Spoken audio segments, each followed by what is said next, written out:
single child can be able to actually have that right. Whether you come from a well-meaning family or a poor family, you must be able to access this funding for education.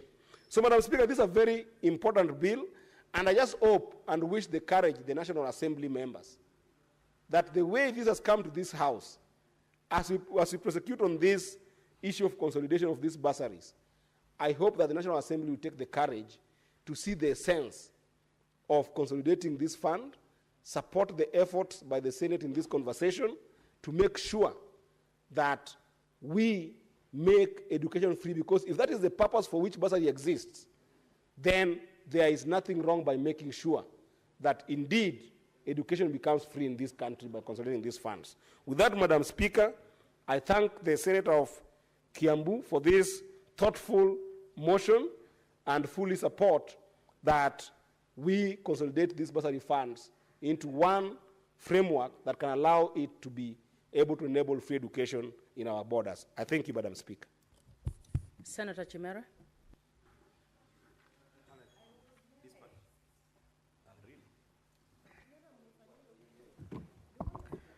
Thank you, Madam Speaker, for this opportunity to contribute to this very amazing and wonderful motion by the good senator from Kiambu, Senator Karungu Adhangwa, also known as Wamunyoro Express. Madam Speaker, let me first begin by appreciating and thanking the good senator for a very wonderful thought into crafting this particular motion. And Madam Speaker, may it go on record that sometimes last year in October, I stood before this House, Madam Speaker, to second this very same motion.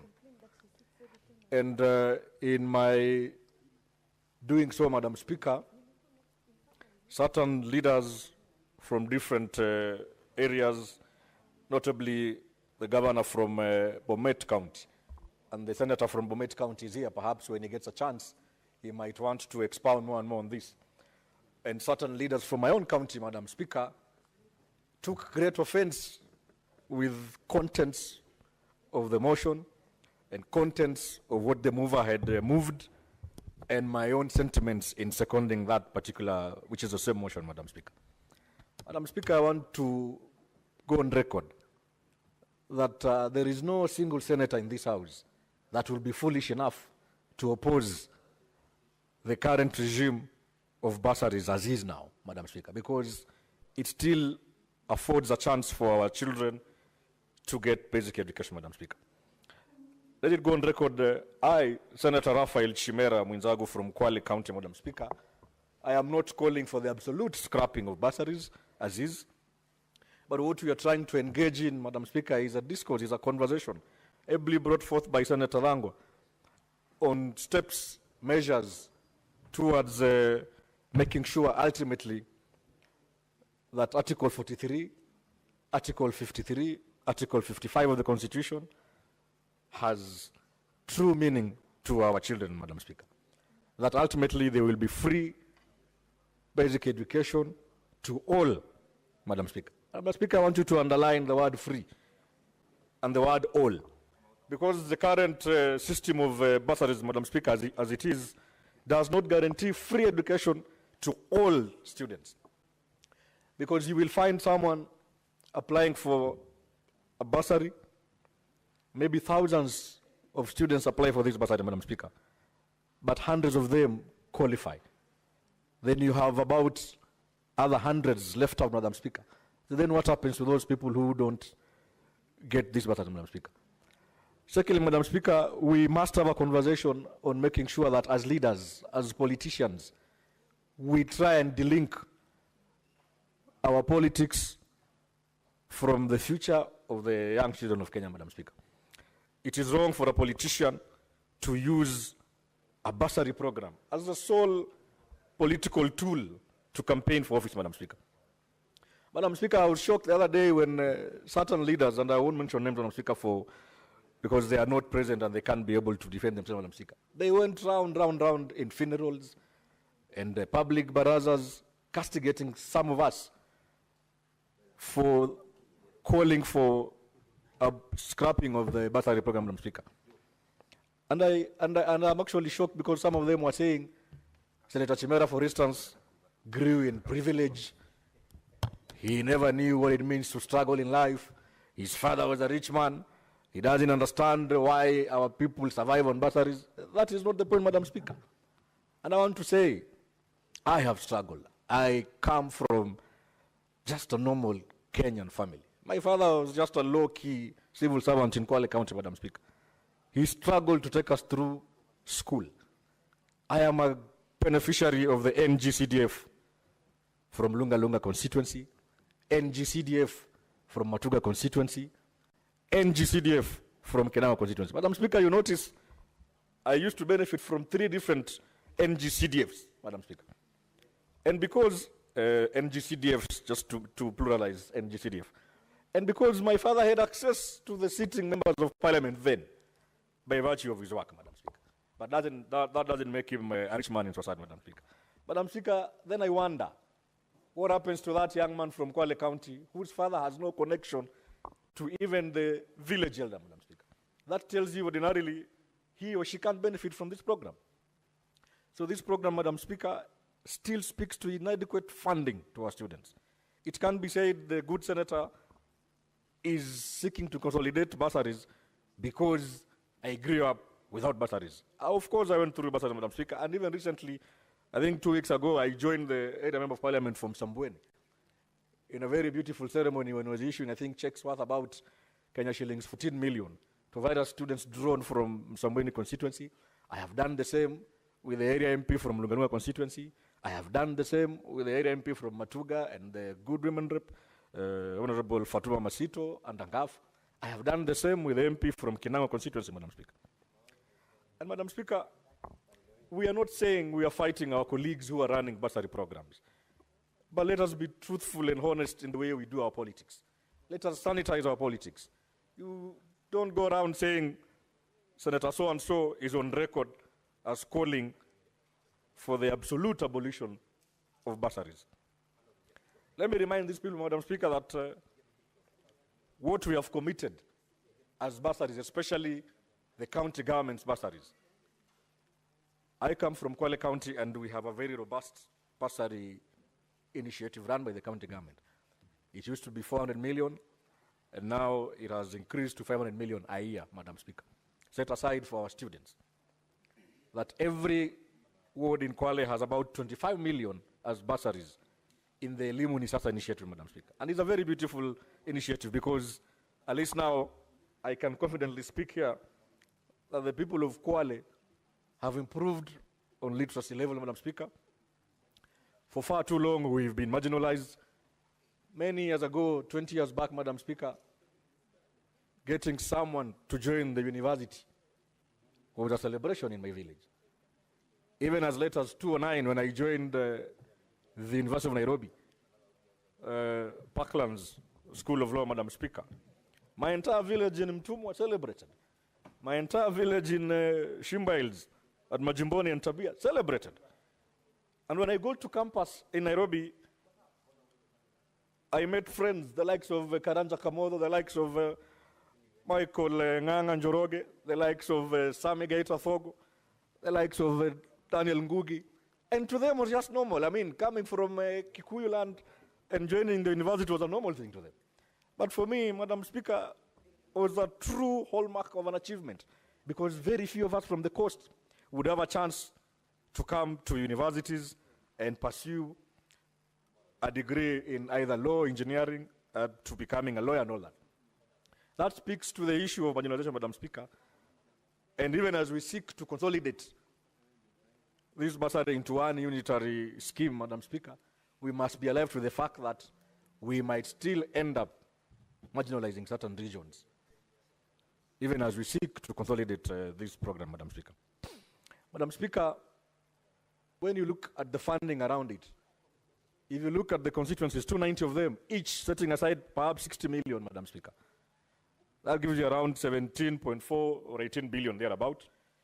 If you assume every county has set aside $500 million for its program on bursary, Madam Speaker, that's about 25 billion Kenya shillings. going into bursaries.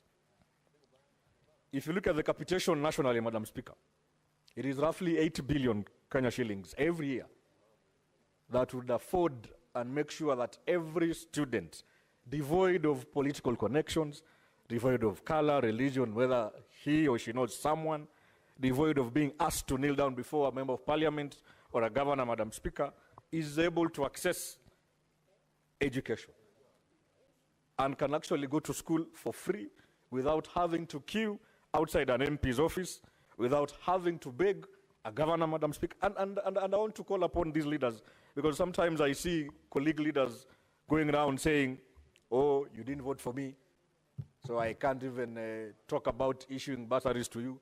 I will be issuing bursaries to areas where I'm popular, areas where I got more votes.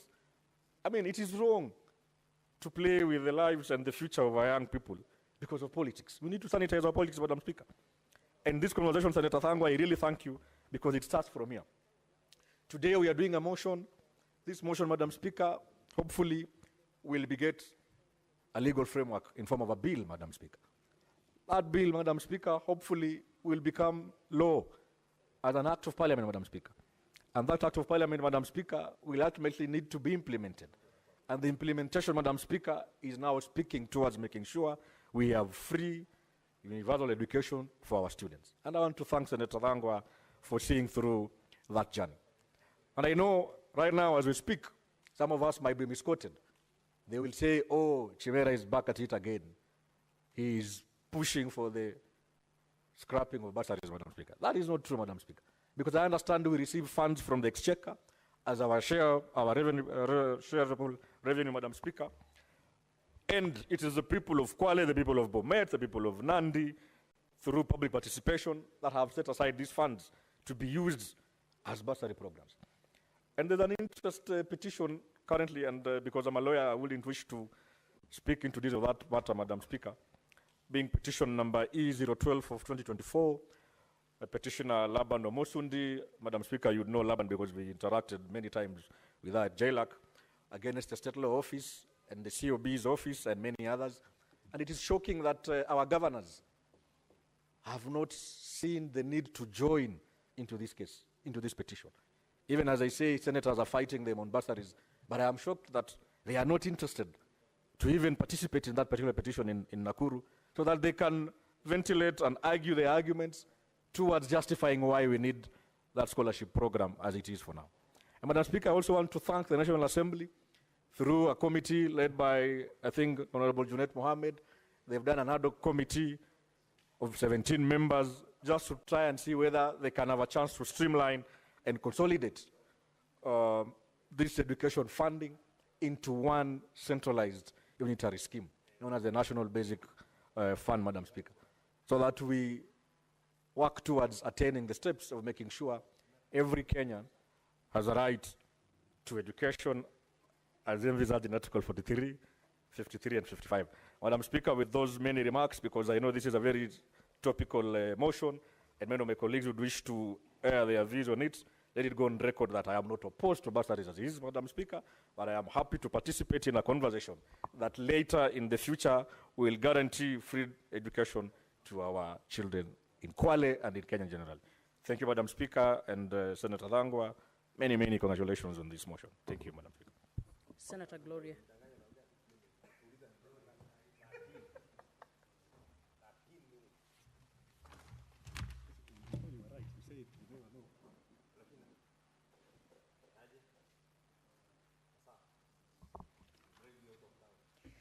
Madam Speaker,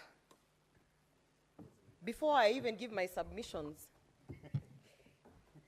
I want to start by asking myself, what does the word bursary mean? Bursary, if you look at the meaning of bursary, they'll give you an explanation there that it is a monetary award. If you go further to check, what is the exact meaning of award? An award is a token of recognition or a prize. Now you ask yourself, here we are, a government and our constitution, we have laws that strictly tell us that under the constitution, The right to education is guaranteed. And this is guaranteed under the Basic Education Act, where it says that every child has a right to free and compulsory basic education. But here we are, legislators, giving awards, giving prizes, giving tokens. So, even just by the definition of it, someone will tell you that it is illegal. Because bursary is an award, it's a prize. It is something that you are given. You know, a prize is something after you've done something, you've been celebrated or you've won, and then you have been given an award. Or it is a token of recognition. So you've done something and they say, you know, Senator Uroba, you've spoken very well, we are going to give you a token of recognition. So what is this token of recognition that we are giving our children when under the Constitution we have, under the Basic Education Act we have, that every child has the right to free and compulsory basic education. Madam Speaker, it is on this basis that I want to discuss this motion, which I support. By the way, congratulations, Senator Thangwa, for bringing, for being, let me say, for being courageous enough to bring a very unpopular motion. Because those legislators who are holding these awards, I don't want to call it bursary because it is an award.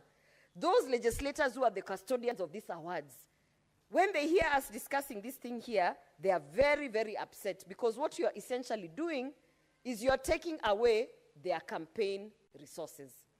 That is just the truth of the matter. You're taking away their campaign resources. You're taking away that thing that they use to go and convince the people in the grassroots that, you know, I'm working so hard as your leader, I am giving you this award for you to go to school. Yet, under the Constitution, it is your right to go to school, to have that free, compulsory education. Why would a leader then come and say, I am recognizing you and I'm giving you this token? Yet, we have it clearly stipulated in our Constitution. Madam Speaker, it is on this basis that I support this motion because, number one, how did we get to a point where we are giving awards? How did we get here? Who generated this thing called bursary? Where did it start from? How did we get to a point where we had our children even getting free milk in school, to a point where now we are giving awards, we have bursary. We are trying to say we are helping you so that you can be able to go and sit in a classroom and get that basic education, which is your right, Madam Speaker. That is what we should be discussing. Where did the rain start beating us? Madam Speaker, as much as I celebrate devolution, as much as I support devolution, as much as I am actually in this house, courtesy of devolution, because this is the upper house that is there to protect devolution, I want to also say there are some funny things that came with this devolution. And one of that is bursaries and the culture of bursaries.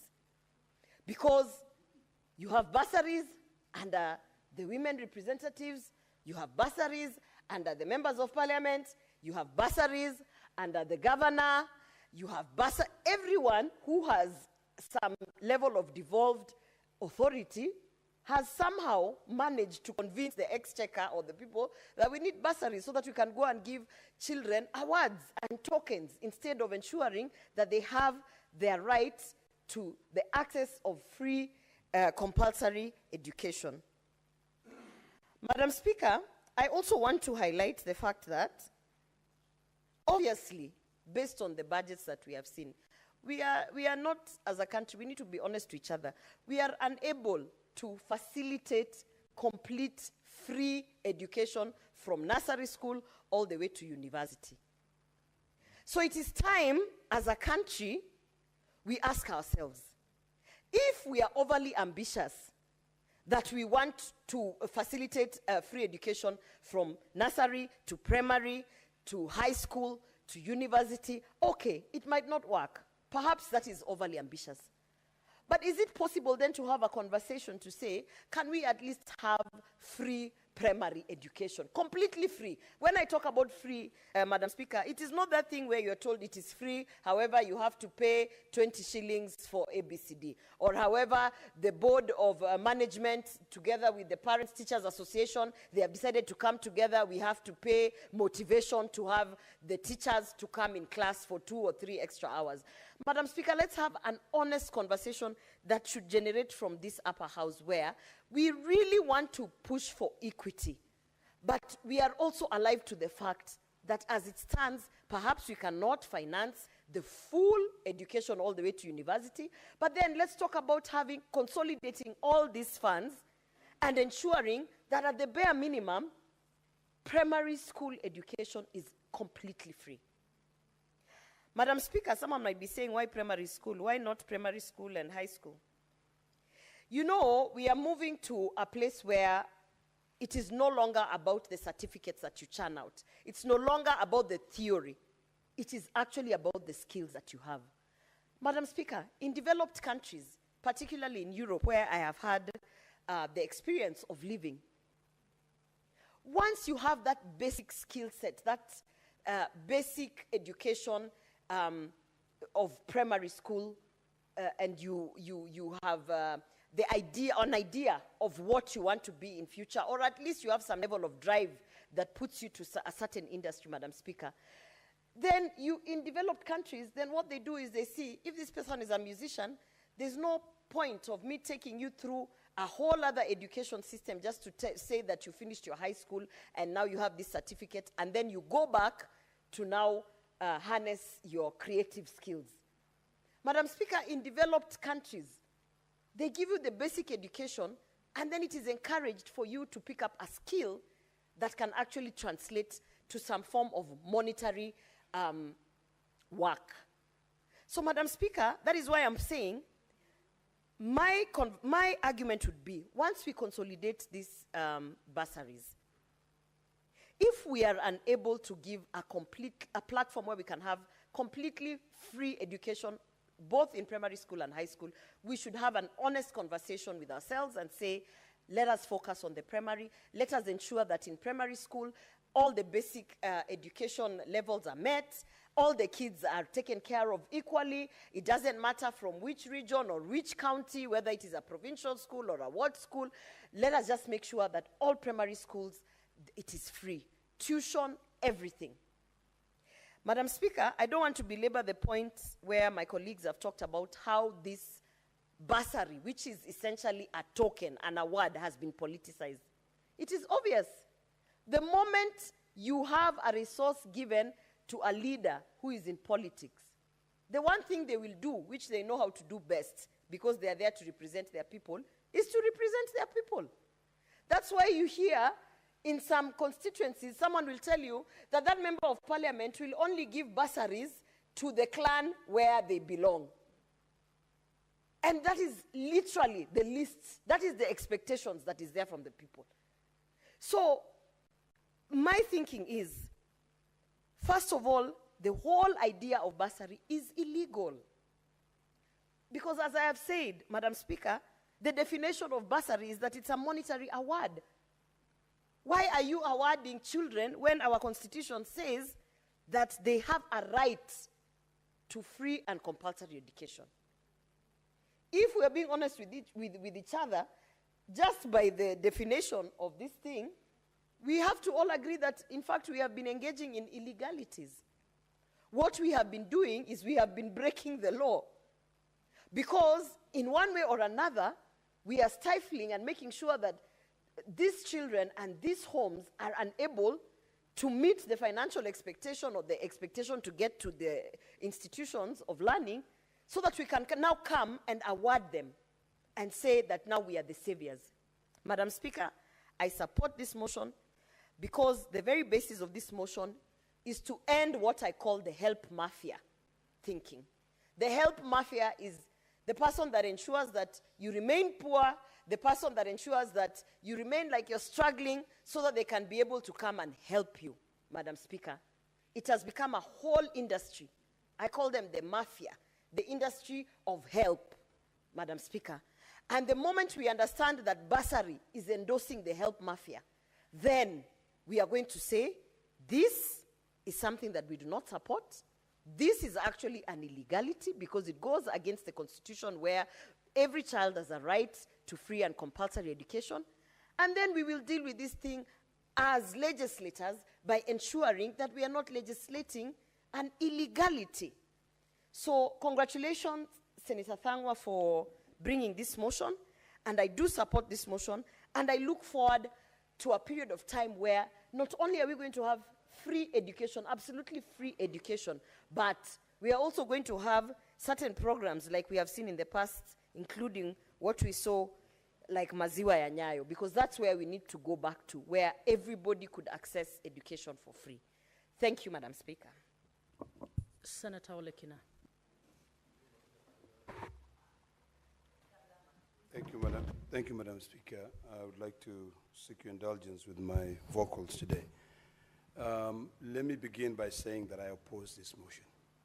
I oppose this motion because this motion takes us back into the 20th century, where we define the rich and the poor based on their ability to afford education.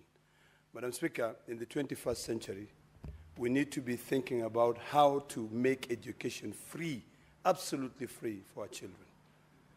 I long for the days when the former president, now the late President Mwai Kibaki, abolish all tuition fees and all school fees in schools, increasing enrollment in schools, and helping this country actually be able to advance to a middle-income country. Madam Speaker, bursaries are defined as a way of sort of like increasing the gap between the rich and the poor, because we politicians, will only be able to reward our friends, will only be able to reward our cronies. I've looked at keenly on the recommendations, and what the distinguished senator from Muranga is seeking for us to do is to urge the Ministry of Education to carry out the following functions. Number one is to say audit the funds allocated to bursaries by both the national government and county government. Madam Speaker, I think first of all that is completely misguided. The Auditor General is the only one who has the capacity to be able to audit how much money is allocated to bursaries in county governments and national government, because the Auditor General is the only one with the mandate to be able to audit county government funds. Madam Speaker, we're having a big problem with the control of budget, seeking to be given permission to be able to see how money flows in the counties, to be able to have an eye on the accounts of the county government. If the control of budget is not being given that ability to be able to scrutinize and see, who tells you that the Ministry of Education, which is a monster and a completely different, it's a national government entity, will be given the permission by the county government to be able to edit that? So I think that is completely misguided. Number two, Madam Speaker, consolidate the funds distributed by various government entities and agencies with the aim of directing these funds directly to schools as supplementary capitation to facilitate the achievement of free secondary education. Madam Speaker, that is completely misguided. If an agency is able to give money, allocate money to students to be able to get their education, it would be very difficult for that agency to transfer that information to the Ministry of Education, so that the Ministry of Education can now take that money and consolidate it to be able to fund students. The only thing which I think the distinguished senator really saw it fit, and I support that, is where the Ministry of Education can be able to calculate the cost of education per learner and make this information public for primary, secondary, and tertiary institutions. Madam Speaker, currently, if you try to do an average, it costs about a maximum of 20,000 shillings a year for a child to be able to get their primary education. It costs about anywhere between 40 to 100,000 shillings in a public secondary school for a child to be able to get his secondary education, and anywhere between 100,000 to 600,000 a year for a child to be able to get a higher education in this country. Madam Speaker, what we need to narrow our thinking in is how do we solve the problem of education in this country. We need to borrow the script from the late president on how he abolished, school fees and tuition from our schools to ensure that our children get basic education, get free education. That is what we need to be asking ourselves. We need to be comparing. We need to carry out comparative analysis, look at other countries, look at the United States as an example. And I know some people would say that's a developed country. No, it is not. It is not only developed, but there are other African countries that are beginning to say that we must prioritize basic education. Madam Speaker, we are currently allocating 656 billion shillings in education in this country. If we were to say there's no point of having this money in the CDF, there's no point of having this money elsewhere, we need to now ask ourselves, how is our system of education? If we can start, and this I want to challenge the Department of Education, or even the Committee of Education, is for them to look at how we can have a policy shift. The Ministry of Education must now decide that it is time for us to start school districts. I know when you look at the Constitution, the county governments are only tasked, they are mandated by Schedule 4 to be able to invest in ECD and tertiary and these technology, what are they called? Polytechnics. Primary school is a mandate of the national government. So what we need to do, first of all, is to look at the Constitution. Can we be able to change that? If my brother is trying to borrow from Article 189 of the Constitution on roles that are carried out by one level of government to another level of government, then I think the best thing to do is to go a notch higher and say, let us look at this task for basic education. Can we redefine basic education? Can we say basic education is ECD and primary education? Then we move that mandate to the county government, create school districts. When we create this school district, let us fund the school districts. Let us give them money. Let us give them government money, and also for county government money, and also we give them national government money. That is the only way we are going to be able to achieve free primary education in this country. If we keep on lying to ourselves that we can be able to consolidate funds, CDF, if right now we are having a big debate countrywide on the importance of CDF, who tells you that a politician from the National Assembly, who is the one who is passing the budget, will pass a budget that does not have CDF? There are things that we should waste our time discussing, and there are things that we should just give up and say, it is time for us to now click the reboot button and look at our policy direction when it comes to education. Are we able to change? My argument is very simple. We are not going to be able to consolidate these bursaries. A motion in this House will not be able to be implemented because you will be fighting left, right, and center. The only way for us to be able to get a solution to narrowing the gap between the rich and the poor, between those who have and who do not have, when it comes to the issue of education, is for us to go back to the Constitution.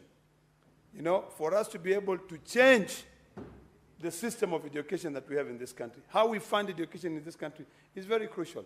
There was a time when in the Committee of Public Accounts and Investment, back then, Investment Committee, where we are questioning county governments. Why are they building secondary schools? Why are they building primary schools? Yet it is a mandate of the national government. And a governor will come and tell you, then, if the national government does not want to build, what am I going to do? And the national government does not want to build back then because it was who who is in the government. So really, the only way that we can guarantee free primary education and to be able to ensure that every child in this country gets access to education, whether Senator Ledamo Olekina or the district senator from Murang'a, is when we decide to scrap all these bursaries. Let's do away with the bursaries. Let us make it free education. That is the argument that I want to have. I do not subscribe to the school of thought that thinks that if we consolidate these bursaries, we'll be able to make sure that a child in Mosiro gets education, or a child all the way in Bishop gets education, or a child in Kirinyaga gets education. That child in Kirinyaga will only be able to pay their school or go to primary school, afford to have that 20,000 shillings if that child knows Senator Ledamo Olekina or Senator from Murang'a. So, Madam Speaker, I completely oppose this motion. I think it is time for us to be realistic, to see what can help this country, and the only thing that can help this country is by us making sure that all the policies takes us to a point where there's free and compulsory education. Free and compulsory education. Yesterday, Madam Speaker, we were with the President in Narok, and the President said that every chief and assistant chief, it is their responsibility to make sure that a child who is of the age of going to school is taken to school. And if that child is not taken to school, that child, that chief or the assistant chief will be the one to answer why that child is not in school. I want us to go a notch higher. How do we ensure that that child who is not in school, because the parents cannot afford to take that child in school, that child is given an opportunity to go to school? Today we are talking about SHA. We have created a system in SHA whereby we will be able to access. If you can be able to pay for you to get medical, you have to pay. If you have very little money, you pay 200. If you have a little bit more money, you pay 500. Some of us here, we pay maybe 1,700 or something like that because we can be able to afford. Can we come up with something similar to that to make sure that all those children in primary school, particularly in those counties where they still need affirmative action? Today, Madam Speaker, if you go to Narok South, you'll be shocked. There are places where children are still learning in mud-thatched houses. You know, first of all, those classrooms, we need to first of all remove those classrooms, create a good environment, build those schools. You know, once we build those schools, we employ more teachers. Once we employ more teachers, send the kids there, put more money in the Ministry of Education, or put more money in county governments, and ensure if it is ECD, it is 100% free. If it is primary school, it is 100% free. This issue of bursaries continue creating or widening the gap between the rich and the poor. Those who have versus those who do not have. Those who are well connected versus those just ordinary Kenyans who it is only them and their God. So, Madam Speaker, I completely oppose this motion, and I hope that my good brother, Senator Thangwa, can be able to advance his third request, whereby he engages the Commission of Revenue Allocation. He engages other research institutes, and to say, how much does it cost to educate one child? That is a discussion, my good brother, that I'm willing to engage in, a discussion that says, if it costs 20,000 shillings, how do we ensure that if we have 4 million kids that needs to be educated, we allocate enough money for those 4 million kids to be educated in each and every financial year? That is a conversation that I want to have. I believe that is a conversation that will help this country. Madam Speaker, I oppose. Honorable Senators, I wish to use my powers under Standing Order 34-2A to extend today's sitting by 15 more minutes to enable us to finalize this business. Senator Segei next.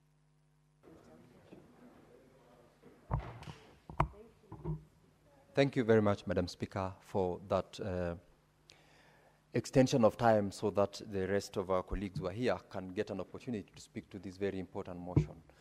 I would have wished when the Honorable Senator Olekina from Narok forewarned the House that he lost his voice and he was excusing his vocals. I would have wished that he would have extended the courtesy by letting us know that for the last 2 days, you've been hosting the President of the Republic of Kenya in your great county of Narok, where, among so many other things, you've told Kenyans that such visits were not political visits, but project supervision, implementation, and commissioning visits. And by extension, I followed the sessions that you had. You are a great host because you showed the people of Kenya the kind of projects that Kenya Kwanza government has done for not only the people of Narok, but for the rest of the country, including the urge that you made that we need to unite Kenya as one country because we need to be one, and therefore it can only be an opportunity to extend a number of projects, the roads which were launched,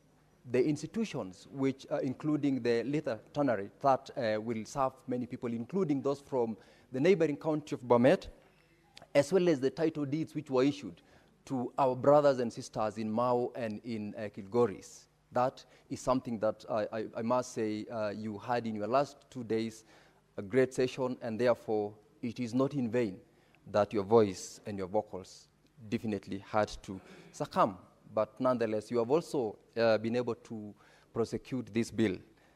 Besides that appreciation, Senator Olekina, I, however, tend to disagree a little bit with you in this motion, because, Madam Speaker, on my part, I would like to join a number of my other colleagues in supporting this motion, because it is one of those motions that this House, through the Education Committee and even the Audit Committee, has picked a number of issues with regards to the utilization and the awards of this fund called Bursary Fund by those who are currently administering.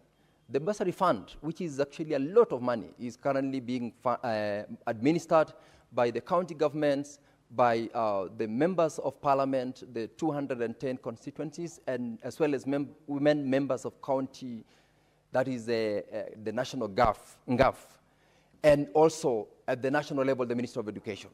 The motion, which I must congratulate my brother, Senator Thangwa, for bringing it forward, gives us an opportunity to speak to the challenges that, despite the intention that this bursary fund was aimed at, it has never achieved. Because of what we have talked about, it has been politicized to the extent that if you're not a friend to the person administering that particular bursary at the county level, you might never get it.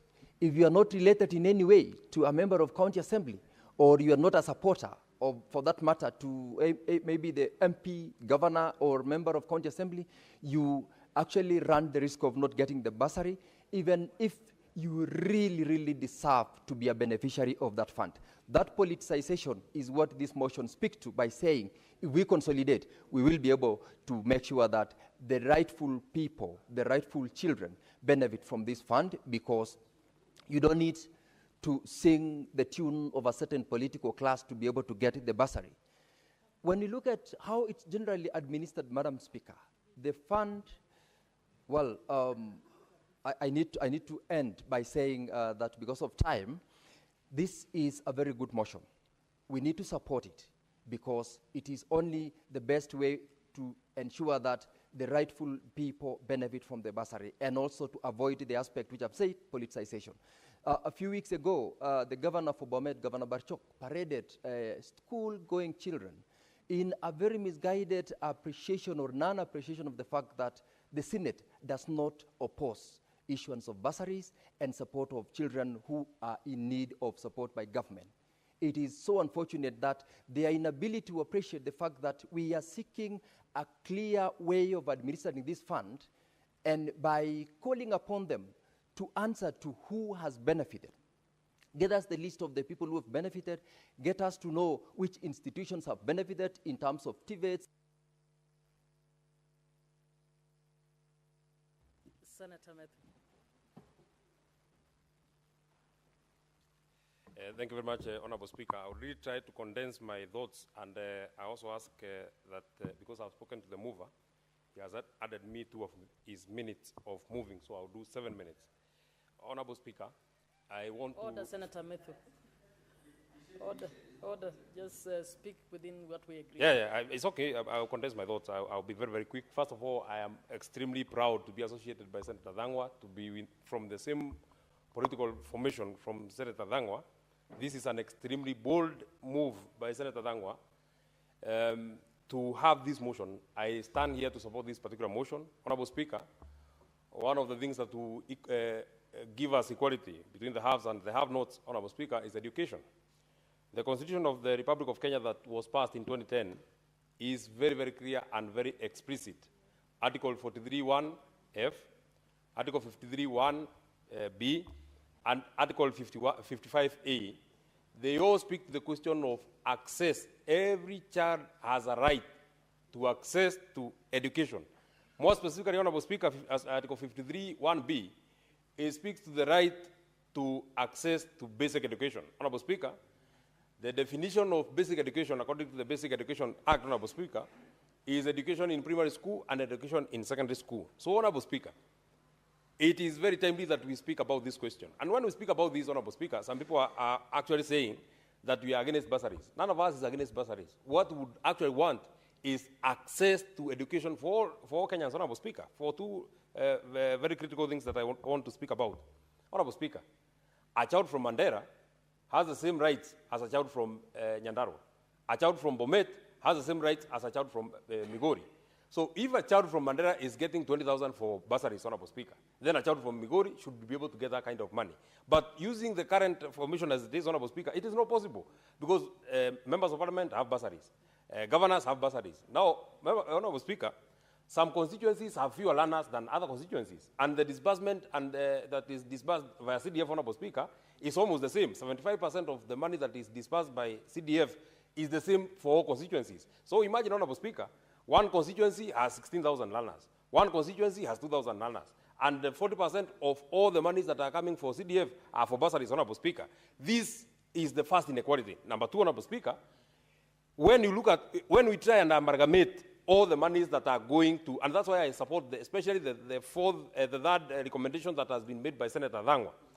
If we try and amalgamate all these funds, why can't we look at how much one kid requires to get free education? There is no way we can be spending 11.6 billion in CDF money, another 14 billion in money that is being given by governors, Honorable Speaker, and we do not know how much it is that one kid requires so that they can get free education. We are not against bursaries, Honorable Speaker, but if you are to compare free education to bursaries, Honorable Speaker, then free education will actually give us the equality that you are looking for. Finally, Honorable Speaker, bursaries are being used as political tools, Honorable Speaker. There is tokenism. If you are my supporter, I give you bursaries. Honorable Speaker, what about children of poor parents who cannot be able to access their members of parliament? What about children who require the certification by their chief and their father does not agree with the chief, Honorable Speaker? Why do we put our children under the masses of other people so that they can access education, Honorable Speaker? So it is upon this, Honorable Speaker, that I actually support this motion. We must get to know how much is it for us to educate one kid. President Mwai Kibaki was bold enough to give us free primary education. President William Ruto promised that he will give us free secondary education. It is his time now to give us free secondary and tertiary education, Honorable Speaker, because it's a right. It is not me who wrote this constitution. It is not me who included it in Article 43, in Article 55, in Article 53, that every kid is entitled, has a right to free basic education, Honorable Speaker, and it must be... Senator Veronica, and I would request you follow the same trend so that Senator Mandago can also get a chance.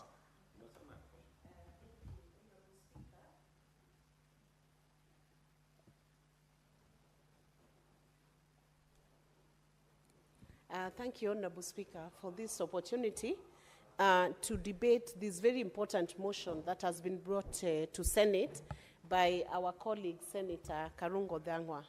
Honorable Speaker, you may notice that all the senators who have debated this motion are very passionate about the decision that may be arrived at the end of this debate. Honorable Speaker, I am confident that many of the senators who have spoken into this issue are senators who have gone through education using the public institutions. Majority of them have come from the village like myself, with the exception of maybe a few people like actually Karungo Dhangwa. I'm not sure whether he comes from the village or from Kiambu town, the suburban areas of Kiambu town, Honorable Speaker. But, Honorable Speaker, many of us are here courtesy of the education we went through. And this was undertaken by the Ministry of Education through public institutions. I am a proud product of public institutions from nursery school to primary school to secondary school to the university. Meaning that if during my years of growing up, I did not have a government that was responsive to the needs of rights of education to children, I may as well not have been here, Honorable Speaker. So I speak into this issue with a lot of compassion for those young children and young learners whom I meet every day in the county, in Murang'a County, and in many other counties in Kenya, Honorable Speaker. And I look at the funds that have been disbursed to various offices, including the office of the Member of National Assembly, the office of the Governor, the Presidency, all those pools that have disbursed the bursaries into different pockets, Honorable Speaker. And when you call on the Comptroller of Budget to give an account of how much has been disbursed into the ministry, unfortunately, you are not able to get the correct figure because it's here, it's there, it's everywhere, Honorable Speaker. But we need to come to a place where now we look at a way of consolidating or pulling these funds together so that we work with a policy that is moving towards free education. And I know this has been said by senators who have spoken before me, but I feel it's important to weigh in on this idea. It is important, Honorable Speaker, that every child who wakes up in Kenya does not go back home to look for school fees. I went back home to look for school fees, with the exception of the first term in secondary school, and exception of the last term, Honorable Speaker. And I know how painful it is to lose a whole week when you're a bright student and you're not able to finalize the work you're supposed to be in school, Honorable Speaker. So I stood up, Honorable Speaker, to say that it makes a lot of sense, it makes a lot of operational sense to pull in that money, send it direct to the schools, and cut back on the time parents have to go making applications, queuing in thousands outside an office, Honorable Speaker, only to be given 2,000 or 3,000 shillings out of what they need in a school fees schedule or in a school fees invoice that could be asking for 40,000 or 50,000, Honorable Speaker. And Honorable Speaker, if there is something the government could do that would become a signature of this current regime, it would be to offer a genuine free education to both primary level, at a primary level, and at a secondary level, Honorable Speaker. So I stood to say to Senator Dhangwa, this is a very good motion, the initiative is very good, and I know reason will prevail, because it is not about the politics of the day, Honorable Speaker.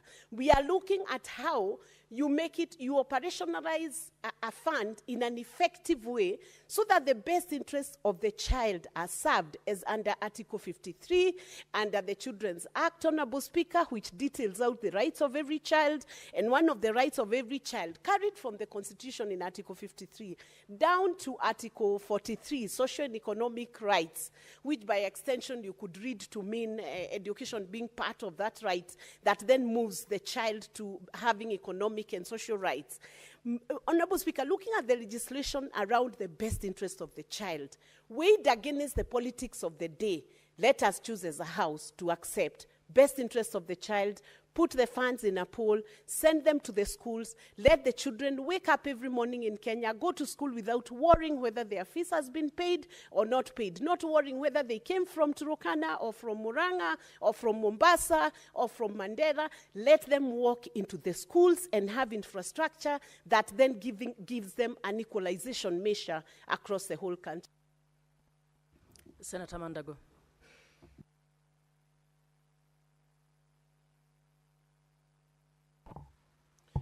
Thank you very much, Madam Speaker, for this opportunity to speak into this motion. Honorable Speaker, let me first start by saying I'm in support of this motion of consolidating bursaries and making sure that we have free, compulsory, accessible primary and secondary education. Honorable Speaker, this motion first is giving us the opportunity as a nation to de-weaponize the use of bursaries for political gain. And political gain, Madam Speaker, is both ways. It's both to the electorate and to the elected leaders. Equally elected leaders are always under pressure, Madam Speaker, from electorate who threatens them that if you don't allocate me bursary in the next election, you will not see the door of that parliament. You will not see the door of that county assembly. You will not be the governor of that county. You will not be the member of parliament, Madam Speaker.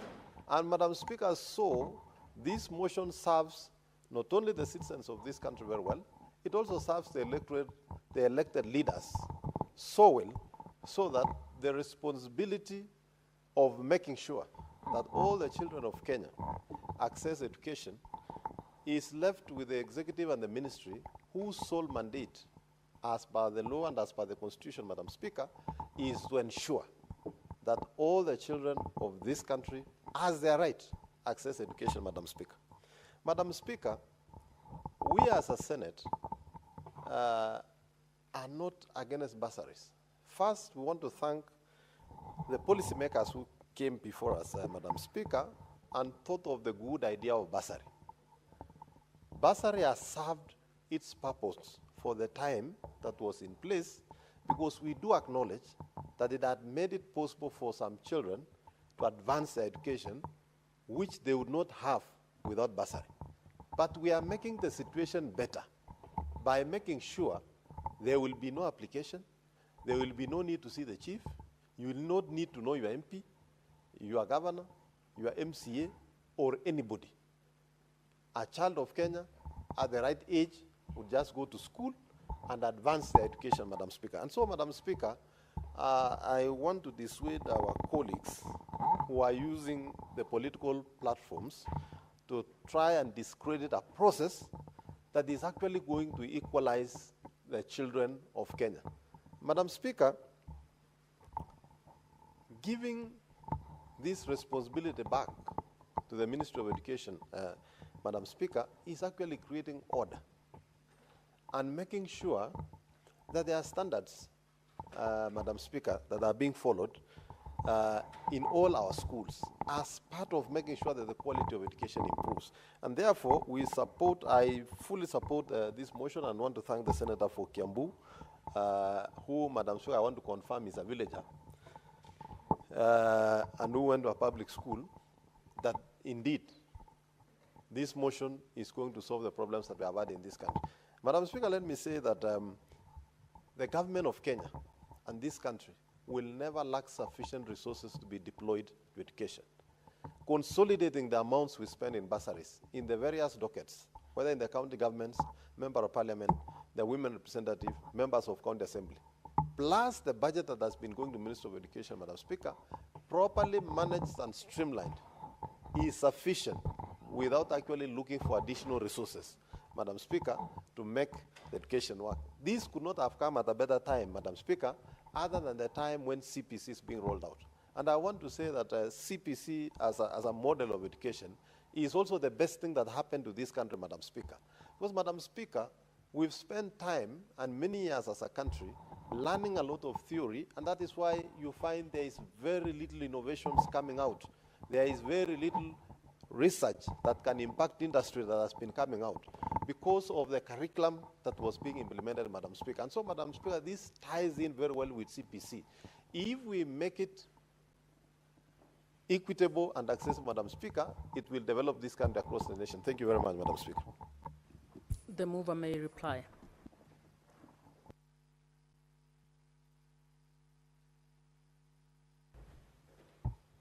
Thank you very much, Madam Speaker, for the opportunity to reply on this motion. And from the onset, Madam Speaker, I want to take this opportunity to thank every senator who contributed toward this motion. To be precise, this motion has been spoken to by 17 senators, including myself. And out of the 17 senators, Madam Speaker, only one has opposed the motion. Madam Speaker, to be precise, this motion is calling for free secondary education. This motion, and that is what was in the mouth of every senator who supported this motion, saying that we should have free education. And I call upon the President, President William Ruto, that the majority who have spoken have said that this country is ripe for free secondary education. And just like Kibaki, who gave us free and compulsory primary education, President Ruto can now make it his legacy and give us free compulsory secondary education. Because, Madam Speaker, it doesn't make sense to make free primary education to make it compulsory and free. Then after you educate them, then you tell them, pay for your kids, Madam Speaker.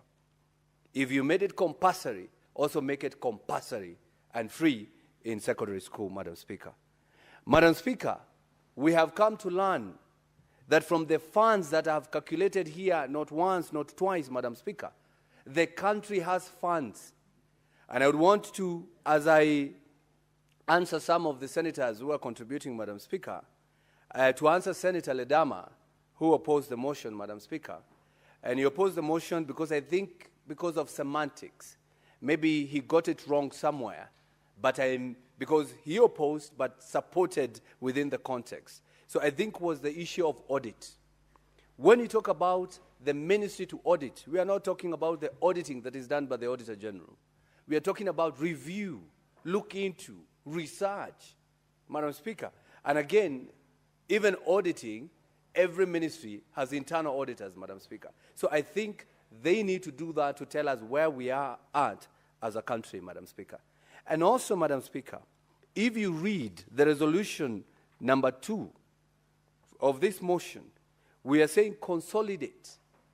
And I have to be clear here, Madam Speaker, because this is one of the issues that has confused the senator when you say consolidate. On this one, Madam Speaker, consolidate means integrate, harmonize, streamline, Madam Speaker, not necessarily putting it in one basket. I would even oppose that myself. I'm not calling for bursary to be put in one basket. Then we start dishing out the way we are dishing it out, Madam Speaker. That is centralization, and that is taking it away from the village now and bringing it to Nairobi. No, I cannot support that, Madam Speaker. What I'm saying is the money that you have for bursary, integrate it into the schools so that education can be free, Madam Speaker. And I want to demonstrate by saying, yesterday I calculated, I said MPs with 290 constituencies are giving 50 million per constituency. That's about 14.5 billion, Madam Speaker.